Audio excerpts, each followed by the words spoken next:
Ziguinchor mi ngi nii Ziguinchor mi ngi nii la capitale du sud mi ngi nii et pour vous dire que c'est demain la ñu prévoir la caravane à la ville de Ziguinchor waaye xale yi dañoo génn il paraît que depuis 17 heures ils sont là en train d'attendre le président Ousmane Sonko le maire de la commune de Ziguinchor ri juste pour gunge la Sonko moo waral li xale yaa ngi koy wéy. C'est juste un accueil, rien à voir avec la caravane prévue demain à partir de 10 heures dans la capitale du Sud. Ziguinchor a ngi nii di célébrer, di accueillir son fils, di accueillir son maire, le 6e maire de l'histoire de la commune de Ziguinchor. Mi ngi noonu, président Ousmane Sonko.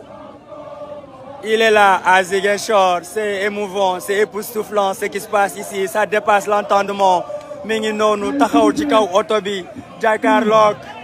Déthié Fall, Cheikh Tidiane Dièye, Cheikh Tidiane Youm.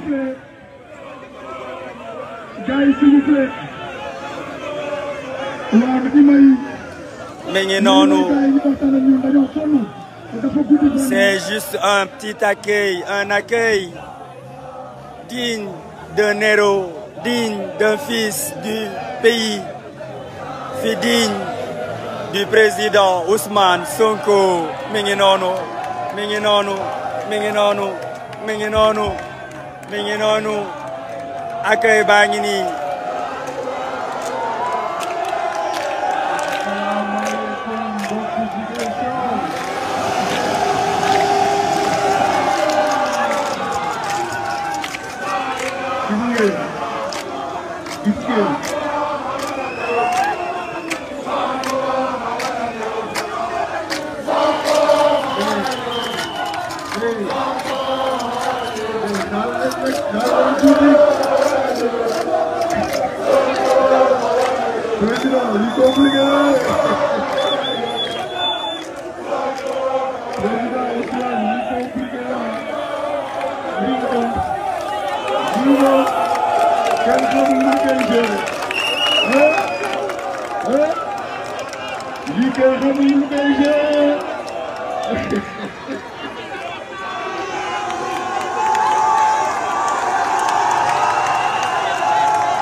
gis nga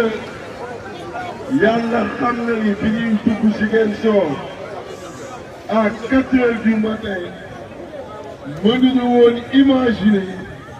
que lii lañ fiy fekk. mënuñu ko woon imaginer. boo leen dee xool sunu oto sono yi sax préparé wu ñu leen pour ñu yegg dañoo xam dañuy dugg comme fekk ba suba ñu continuer programme bi wante nag Ziguinchor jël ngeen affaire bi non mais xoolal jël ngeen affaire bi 4 heures du matin avec cette mobilisation masse, non, c'est compliqué. Hein? Léegi xam nga ko luy la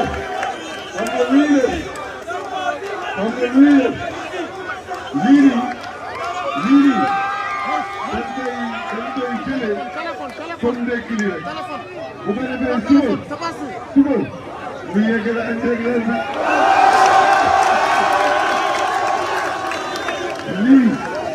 lii nekki fajar gi la rek bu ko defee suba mu yegg la intégral bi kon conférence des leaders mi ngi leen di gërëm di leen sant son président le président Khalifa Ababacar Sall mi ngi leen di gërëm di leen sant.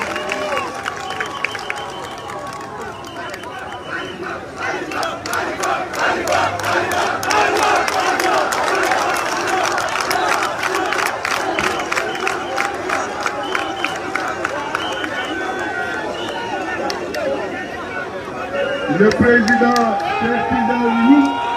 mi ngi leen di gërëm di leen sant.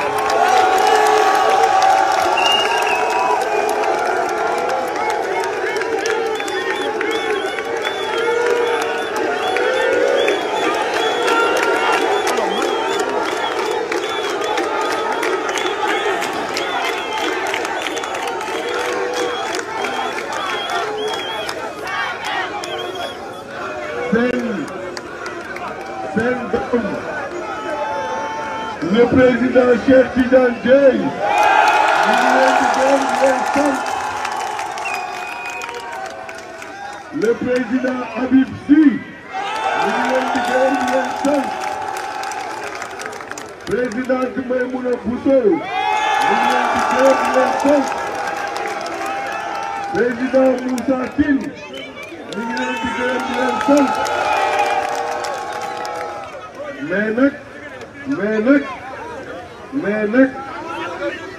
mais nag président Ousmane Sonko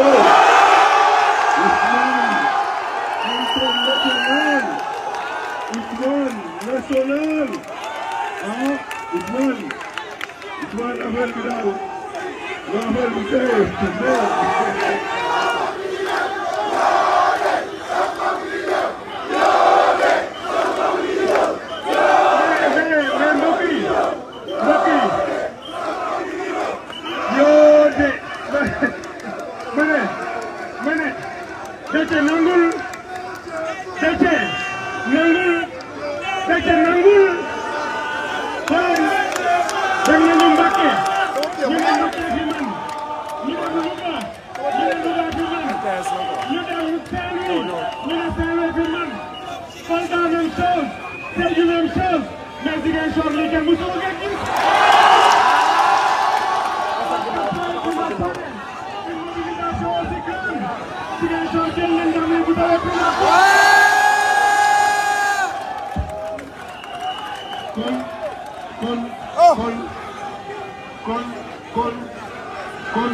candidat de la coalition Itti à Ziguinchor, le combattant, le Team Fils du Sénégal, vive le Sénégal.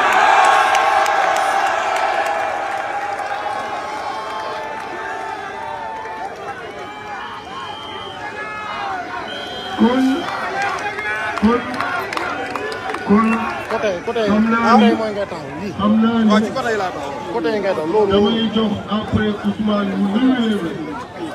mais parce que suba incha allah dañoo bëgg teel jóg fekkee robu sunu rakk bi nga xam ni fan yii ñu jóge xam ngeen li fi xewoon muy Idrissa Seck bi yàlla def na suba à 10 heures lañ koy rok dañoo bëggoon primeur yi ñu dem teewee ko di ñaan suñu borom mu yërëm ko xelal ko àjjana moo tax on va être obligé tout de suite ñu arrêté mbir yi buñ ko jógee après xool ñu ñuy organiser programme bi bu ko defee lii ngeen tàmbali ngeen mën ko continuer ak jàmm kon loolu lañu bëgg kon ñu jox Ousmane rek mu nuyu leen bu ko defee ñu mën leen libérer.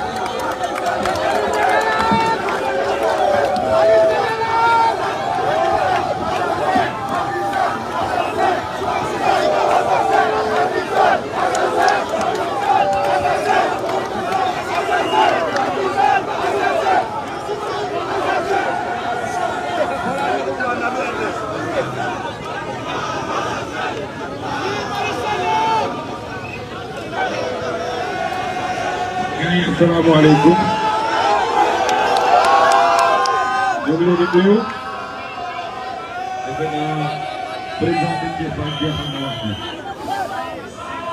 on ne pensait pas que heure bii foog a dañuy yegg si rek bu gën yi seen hôtel yi noppalu ñu ñëpp di dem noppalu parce que demain la ñu programmé Ziguinchor. nag gars yi xam ngeen ni suba fii di ngeen soor ah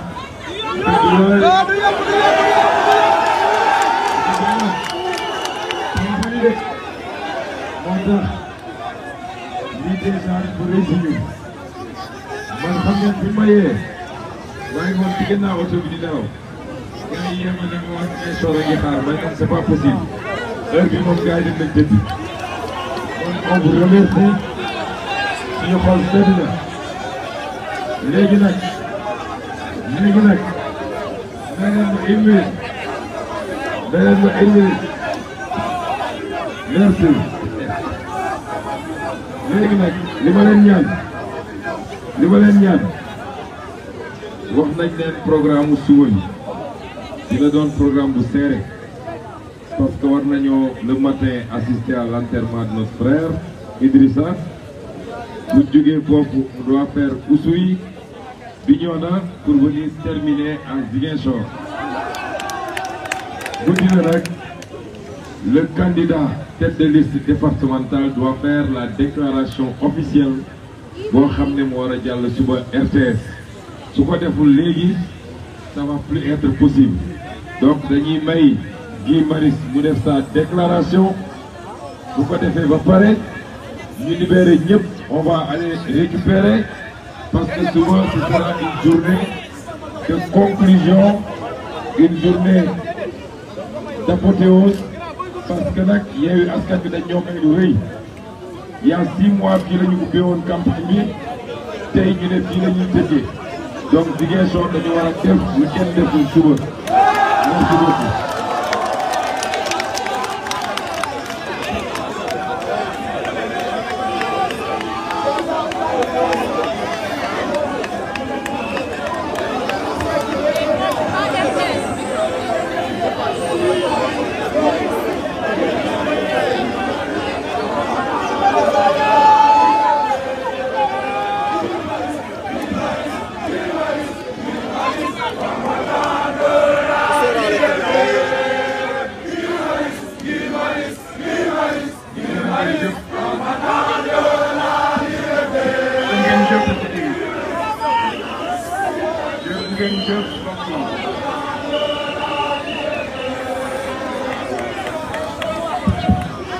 ñu ngi dalal fii ci Ziguinchor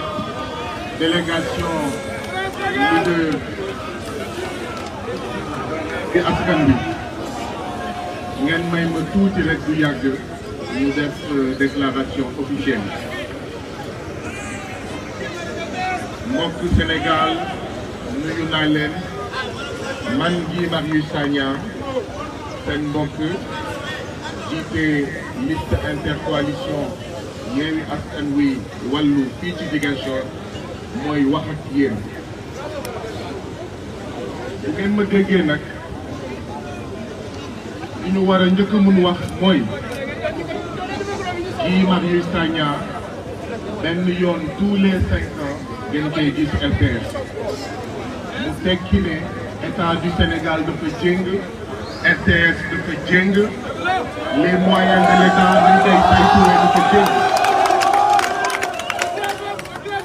ñu jëm ci voté yu am solo muy dimanche 31 juillet ñun ñëpp bu ñu duggee ci bureau de vote bi bu ñu fàtte ne Macky Sall ni muy saytuwee alal bi nga xam ne moom lañ ko dénk mu ngay saytuwee ni muy saytuwee RTS kumba am ndey ak kumba amul ndey waaye bu leen fàtte ne Ziguinchor c'est 51% de pauvres bu ñu fàtte ne Ziguinchor c'est 52% de la population qui n'a pas accès à l'eau potable bu ñu fàtte ne Ziguinchor mooy département bi nga xam ne am na benn commune bu ñuy woowee Boutoupa Camaracounda 24 villages 0 électricité commune de Niassia 25 villages 2 électrifiés bu ñu duggee ci bureau de vote bi bu ñu fàtte ne commune de Enampor 19 villages ñeent électrifiés bu ñu fàtte ne département de Ziguinchor mooy département bi nga xam ne hôpital yi fi nekk 350 000 habitants lay polarisé alors que norme de l'OMS dafa ne un hôpital c'est pour 150 000 habitants. bu ñuy voté dimanche bu ñu fàtte ne il y a ici à Ziguinchor un infirmier pour 4500 habitants fekk ne norme OMS c'est un infirmier pour 3000 habitants. jafe-jafe yooyu nag ñu ngi ko bokk ak yeneen gox yi nekk ci Sénégal yeneen communes yi nekk ci Sénégal te ñàkk courant ni ñun ñàkk ndox ni ñun ñàkk yoon yu baax ni ñun ni yoonu Kaagit yoonu Enampor yoon yi nga xam ne ñooy dugg ci dëkk bu tudd Camaracounda wala Adéane wala Niaguis wala Niassia ndax lan parce que président Macky Sall ak ñi ñu àndal alalu Sénégal dañ koy détourné pour ñi nga xam ne ñoom ñooy tubaab yi waaye pour ñoom seen waa kër ak ñi nga xam ne ñoom la ñu àndal ba tax xaalis bu doy pour dab bànneexu ci wàllu njàng ci wàllu wér-gu-yaram ci wàllu courant ci wàllu njàng ci wàllu yoon ci wàllu ndox ak ñoom seen bu leen fàtte ne itam ñun ñooy ñi nga xam ne bi askan wi amee jafe-jafe suuf ci ñaag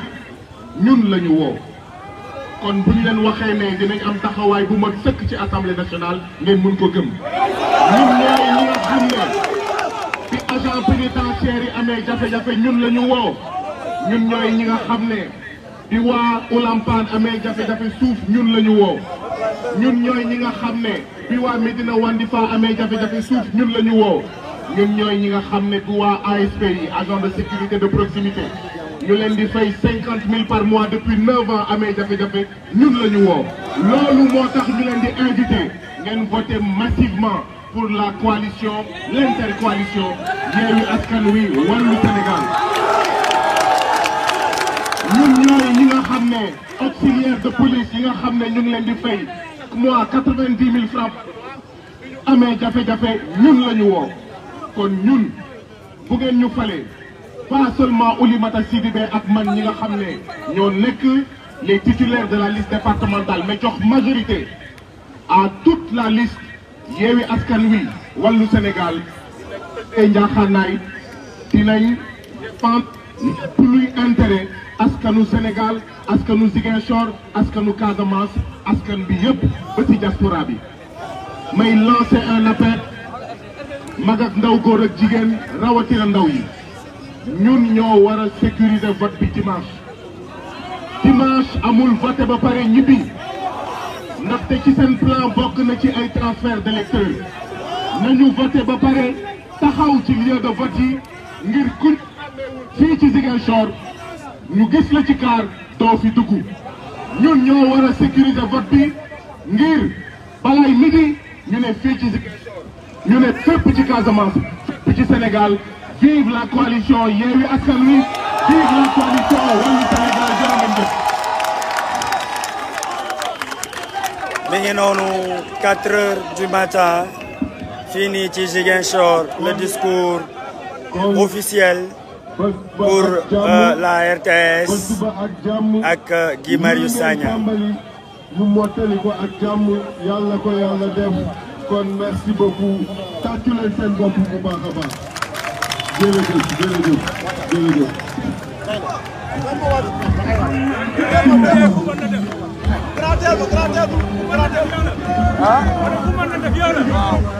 merci beaucoup.